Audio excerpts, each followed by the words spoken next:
Good evening, ladies and gentlemen. Welcome to the show. Glad to have you guys here this evening. Uh, Tonight, what we're going to talk about is deflation or inflation. Which is it going to be? And, why would this matter to you? I'll tell you exactly why it would matter. What assets you want to hold for these two different things, deflation or inflation, are two different asset classes. For deflation, you want to hold dollars. You want to hold treasury bonds. And if it's inflation, you're going to want to hold assets that are out of the dollar, like Bitcoin, cryptocurrencies, assets like gold, real physical gold and silver in your hand would be the assets to hold. So it's a completely different scenario where you want to be if it's deflation or inflation. And basically what I'm going to do in this show tonight is I'm going to pick it apart, meticulously, pick it apart logically. And we're going to try to figure out by the end of the show, and you guys can make up your own opinion, where you want to be, what you want to hold through this crisis. Now, we are definitely going to have a crisis. There's no way out of it. The money has went exponential. And it was created to do this, going all the way back to the year 1914, back when the Fed was first put in office. The legislation went through to allow us to have a central bank. What they do is all of the money is loaned into existence. I call it money, but actually it's not money, it's currency. It's loaned into existence. And when they loan that money into existence, there's interest, compounding interest on that money. What they don't do is they don't create the money to pay the interest. They only create the principal. And so as time slowly progresses, the interest grows larger and larger on that money, the outstanding interest. And they've never created that money to pay the interest. So the interest pool, we'll call it a pool, slowly accumulates, so in the end it's actually larger than all of the money that's in existence. So if they try to actually pay the debt back, the money that's in existence will not cover the outstanding debt. And it's been that way all along. It's been that way ever since going back to 1914. So if we look at all those years leading up to today, over 100 years, it was on an exponential curve from the very beginning. And this depreciates the purchasing power of the dollar. And this cannot stop. It will not stop. And we've went through 97% of the dollar's value till now. And there's about 3% remaining. This process was put in place. It's going to end when the dollar goes to zero in its purchasing power. It can't go any other way except that. So, first off, the first analytical argument is what's been happening since 1914 until now, where the dollar's lost 97% of its value, would be a strong indicator to point toward inflation. But you have to understand something. At this point, the debt is growing so large, so exponentially large, that if the new money creation comes to any sort of a halt at all, or any sort of a hiccup in the creation of new money, the whole thing would basically implode on itself. And we would have a deflation. And so there's a lot of people out there right now who are worried that we're going to have this deflation. Basically, all the money in existence would just basically vanish and go poof. It would be basically, everyone would try to sell everything ahead of everybody else. There would be margin calls. The market would implode. The stock market would crash, and it would keep crashing and crashing and crashing the derivatives market, all the derivatives would start to just basically melt down. And this is what we were threatened with back in 2008. This is what they were worried would happen. All of the banks would end up going bankrupt. The whole system would basically freeze into a deflation. And so the people who believe that that's the way this is all going to go want to hoard dollars, because the dollar's value would go up enormously. Because as the debts were paid off in the system, money would just basically vanish from the system. And so the dollar would go up in value. I have a little argument for this, and my argument is that this would be such a severe reaction, such an overwhelmingly severe reaction, that it would actually lock up the world's entire financial system. And this argument that I make is based on reality. That's exactly what would happen if they were to let the system deflate. So I argue that they'll never let that happen, because it's just too dire, the situation that would ensue. And they didn't let it happen in 2008 because they were frightened of what it would do. Now what's happened is they've inflated the system that much larger. They've inflated it probably at least 3 times or more what it was in 2008 until now. So now they're faced with an even bigger deflation if they let the system deflate. And in fact, they're frightened of that. They're frightened of deflation. Now, in my argument I'm placing before you guys tonight, I'm arguing for inflation, and that's the way I think it's going to go. There's another point I want to make out. A deflation, to let a deflation actually happen within the system, would be a default. The system would go into default. On the treasury bonds, it would go into default. On everything that's not actually, you ever heard the old saying, if you don't hold it, you don't own it? Well, just like gold and silver have a physical form that you can hold in your hand, so does paper money. And cash is that physical form of tangible money that you can actually hold in your hand. It's real. It exists in the real world. Unlike the digits that you have in your bank account, which don't exist in the real world, the printed money that's already in existence is a physical form of that money. Now, if you know about banking, they do not have all of the depositors' money. In fact, it's written into law that fractional reserve banking only has to have 1/10 of the depositors' money in physical form. So if everybody went into the bank tomorrow morning and said, hey, we all want our cash. Please empty our bank accounts out. We want to take our cash with us in cash form. The bank would just be like, throw their hands up in the air. Well, we don't have it. Well, they would say, well, how much do you have? Well, it's a fractional reserve bank, and we're only, by law, have to have 1/10 of the depositor's money. That means 10 cents on the dollar. And they've lowered these reserve requirements now. It was 10%, but they've lowered the reserve requirements. I'm not exactly sure what the reserve requirements are right now, but I think they're less than 10%. Maybe 6% or something like that. I'm not exactly sure. So they only have a tiny fraction of your money actually exists in the real world as cash. But they do carry enough at all the banks to supply people who come in and say, well, I want to withdraw a little bit of money out of my account. Well, sure, here it is, and they count it out to you, as long as it's not too much. And they still are able to do that. They keep enough money on hand for that. And they've worked the same thing in through the retirement system.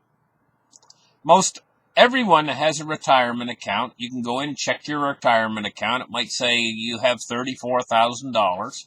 in your retirement or whatever, however much you have in your IRA or your retirement account. And so you think that money actually exists in the real world. It's just digits on the screen.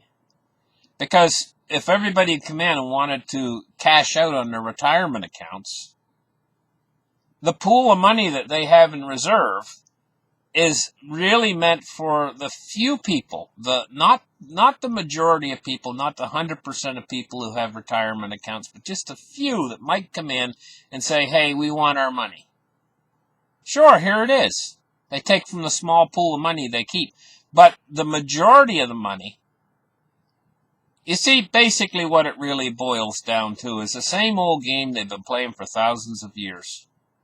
These banks started out years ago, back in the times of gold. They started out as a goldsmith. This is how the banking system actually started. And the goldsmith would keep people's gold for them. And the reason why the goldsmith would keep the gold for everyone in town, they would leave their gold with the goldsmith, is because they were worried. They'd have their gold in a little bag, okay, and they would say they were a rich person. They had quite a little bit of gold, maybe 5 pounds of gold in a little bag, in a little leather satchel, and they might keep it under their bed. Well, maybe next door to them might be a poor person, a peasant. All a peasant would have to do is slip in the middle of the night and get that little bag of gold, and now the peasant was the rich person, and the rich person was the poor person. See? So to stop things like that from happening, they would keep their gold where it was safe. In a safe, in a vault, with the goldsmith. And in return, he'd give them a little slip of paper saying, hey, you have this much gold on the paper. Well, what started to actually happen was the people around town would start to trade these gold certificates. And this was the earliest form of paper money. But what the goldsmith would do is he would give out more of these certificates than the gold that he had in the vault, hoping that the people would not realize that he spread out more of these certificates than the gold that he had on hand. Because if they all came back and wanted their gold and all brought in their certificates for redemption all at once, well, there wouldn't even be a quarter of the gold that he would need to supply all those certificates. And so this was like a game that the goldsmith was playing, that he was never held accountable for. It's actually robbery, but the goldsmith was never held accountable for this highway robbery. And so this became an accepted form of business. Well, later it became more established, and it became the banking system that we know today. And the fractional reserve is the same thing. They only have a fraction of your money on hand. Well, they keep changing the rules. And if you were to go back to the 1950s, you were considered to be a depositor, and when you took your hard-earned money into the bank and you laid it on the counter and they wrote it down in a little book, how much money you have, and they handed the book back, and it was like that was your bank book, say back in the 1950s. Well, in those days, that money was considered to be yours, legally. And the bank was just holding it for you. They've changed the rules now. The banking system, you are considered what's called an unsecured lender to the bank. And so that money that you've given the bank now is not actually yours anymore. It belongs to the bank to do with as they please. They can use that money to place bets on the stock market, which way the stock market's going to go. They can invest your money in the stock market. They can invest your money in CDs. They can invest it in mutual funds. They can invest it anywhere they want to invest it within the entire scheme of the financial system. And believe me, they have. And so the bank, in the modern era now, the bank has become more or less a facade. They really don't like to show you that little screen that they have, even. The teller's looking at the screen. You're not. You're on the other side of the screen. You can't see what she's seeing. And the reason why they don't like to show you that is because you would make the association in your mind that the money is actually digital. They want you to believe that the money is secure at the bank. That's why they have you walk generally in front of the big vault. The vault door's half open, and they want you to think, and this is what most people think, that all of the money is in the vault, secure and safe, behind this big vault door. When the real truth is that vault hasn't got all of the depositors' money in there. By law, they only have to have less than 1/10 of the money in there that's on deposit in the bank. So where is all the rest of the money? Well, it's floating around out there in the system, invested in maybe derivatives. Gosh only knows. Maybe it's being in the junk bond market. Wherever they can chase after the highest yields. Maybe they've bought Italian treasury bonds with it, or Colombian, or maybe they've invested in Turkey. You don't know, right? And this is what's actually going on in the system. Well, people say, well, okay, if that's all true, that's fine and well, but what about the FDIC? And here in Canada, the CDIC, which is basically the same thing. My money's insured. I don't have to worry about this. The FDIC insures my money. I say to you, hold on a minute, just wait. The FDIC, how much do they actually have on deposit? Do they have enough to cover all the depositors in America if the banking system goes down? Do they have enough to make everyone good and whole? And the answer is no, they don't. Not even near. One or two large banks will wipe out the FDIC. And what about all the rest of the banks? What if 700 different banks go down? Who gets the money then? And in the rules, I'm going to guarantee you guys this, that these big guys, the big shots, if the bank goes down, they know exactly what they got. Lawyers, they've got all kinds of different papers. They know exactly what papers to file ahead of you to get that insurance deposit money, the FDIC money ahead of you. They'll be in there in line ahead of you, the big guys, the big shots. Good luck with that if your bank goes down trying to get your money back from the FDIC. I just say to you, good luck with that. Okay? So, don't count on your insurance, is what I'm thinking to myself. And that's my personal opinion. If you want to count on your FDIC insurance and feel safe, then that's up to you. Okay? But now you know what's really going on in the banking system. The whole thing is built on a scam that's come down through the ages. They're scammers is what they are. So the basic fundamentals of the system, the entire system out there, is actually a house of cards. It's like a house that's built on sand, shifting sand. It's like a house that's built on quicksand, for crying out loud. So yes, the system could deflate. So what's standing in the way of the system deflating and the money all disappearing and the physical cash becoming worth a fortune? $1 could be worth what it was in the 1930s during the Great Depression, when a man would work all day for 50 cents. What's stopping that from happening? I'll tell you right now what's stopping it from happening. One thing is standing in its way. The U.S. Federal Reserve. So, it's entirely up to them. Now, this whole argument I've been making all evening, I've been establishing this argument logically to you guys. And the only thing actually standing in the way is the Federal Reserve, of it actually deflating, of the system deflating. The system would have deflated when this virus hit a few weeks ago, or months ago. If the Federal Reserve hadn't have done what they did back in March, they created $3.2 trillion worth of new money to keep the system from deflating. And so we're all here, and basically the system is up and running because of the Federal Reserve. So what would we need actually for a deflation to happen? Is the Federal Reserve to stand aside and watch the system deflate and do nothing. So I'm not saying that won't happen, that the Federal Reserve at some point couldn't just throw their hands up in the air and say, well, we've done a lot. We've decided now that we're just going to step aside and we're just going to let the markets collapse and we're going to let everything go down. It's fully within their right to do that if they decided to do it.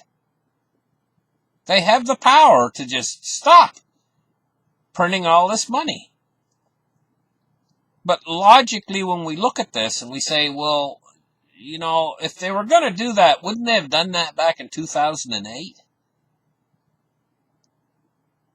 If they were going to do that, wouldn't they have done that back when they needed to do this next big stimulus package and go back to full-scale quantitative easing, never-ending quantitative easing? Wouldn't they have just stepped aside and quit then? There's an old saying in English: in for a penny, in for a pound. That's the old saying in English. It means once you're in so deep that you can't back out now. That's basically what it means, you know. And that's where the Federal Reserve is at this point. They've continued to keep pushing this up and continued to expand the money supply to this point, and now they've got it so over-leveraged. The derivatives markets, the corporate bond markets, the entire system now is so over-leveraged, and this leverage also creates danger. Because back in 2008, if they had have let it all collapse, it would have been absolutely terrible. It would have been horrific. But we probably all would have got through it. It would have been a Great Depression is what it would have been. You know? And it would have been terrible, but we probably would have got through it, and the system would probably not have completely locked up. But now we're into the point with this thing. In for a penny, in for a pound. We're into the point with this thing where the system is so over-leveraged that if they were to stand aside and let it collapse, the system would basically completely shut down. Everything would stop. Because everything runs on money. And so, even your telecommunications companies will go bankrupt. Well, you're not going to get a check this weekend, Bob. You might as well go home. Well, does that mean I'm not going to do the work on the telephone lines? Yep, that's right. Pack your tools, go home. Oh, the same thing with the big power companies. They just pack their tools up and go home. So what would be the end result of all this? You know, after a period of time goes by, the power would stop. That's what a deflation would do. It would lock up the system, so nothing would work. Gas stations, there'd be no gas there. Every company in America would go bankrupt overnight. Because there's not enough money out there to pay the debt. The whole system would implode on itself, and every entity out there would go bankrupt. No payroll. The whole thing would just stop. So the whole thing now at this point is being run on new money creation from one entity, the Federal Reserve. And now the Federal Reserve is looking to grow that ability exponentially larger by creating a new digital money. So this means they're going to bypass the regular banking system. And it means that every single person in America, and they'll probably come to Canada here too, will basically have an account with the Federal Reserve, because when they go digital, they'll create these new wallets. Okay? And these new wallets is basically like having an account with the Fed. They're going to be sending you your money directly. No middleman, no bank.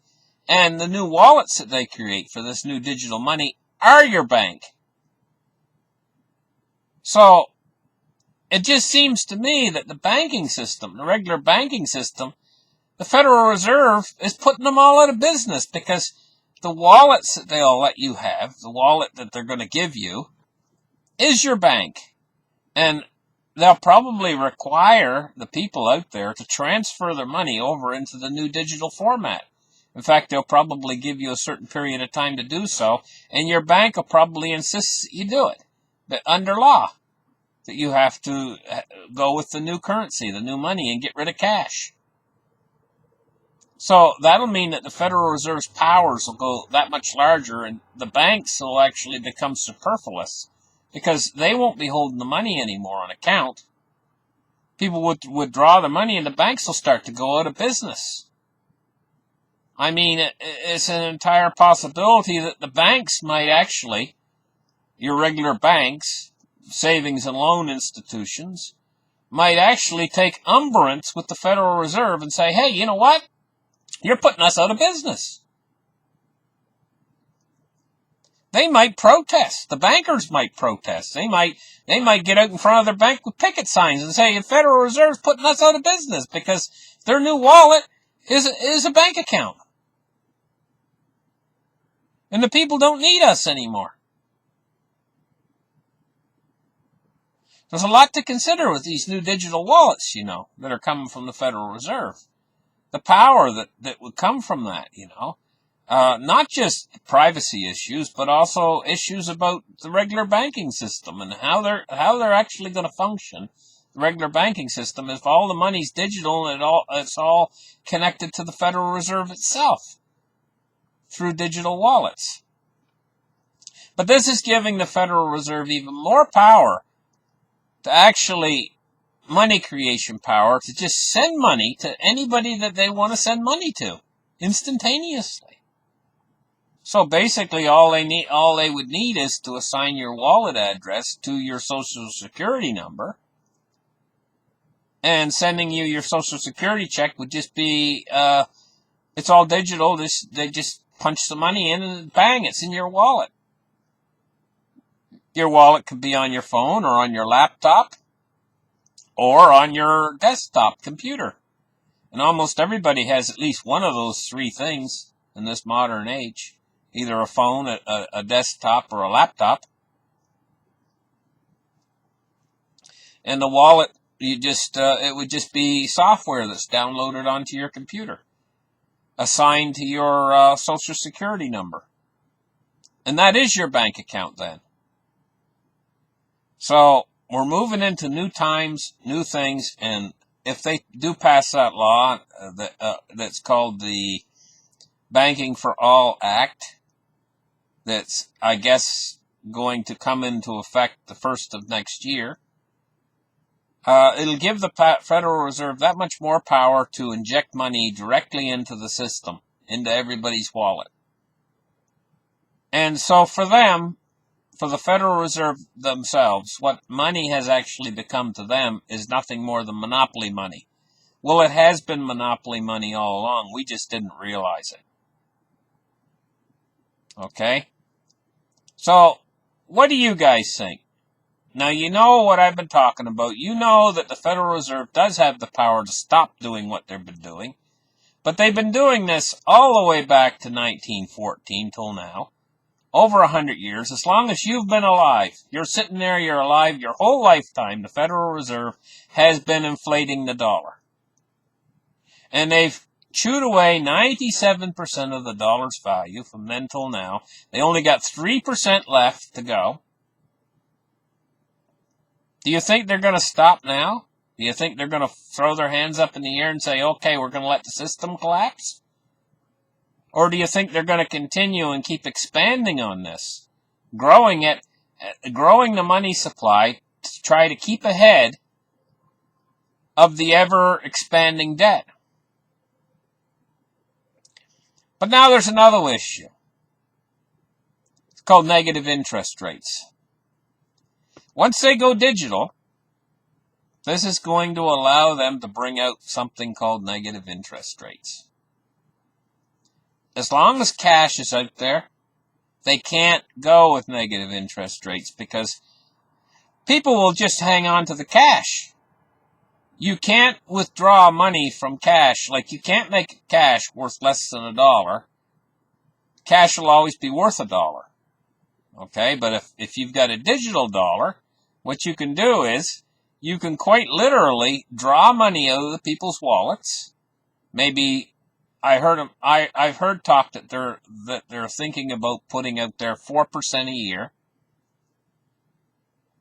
so that you lose 4% of your money.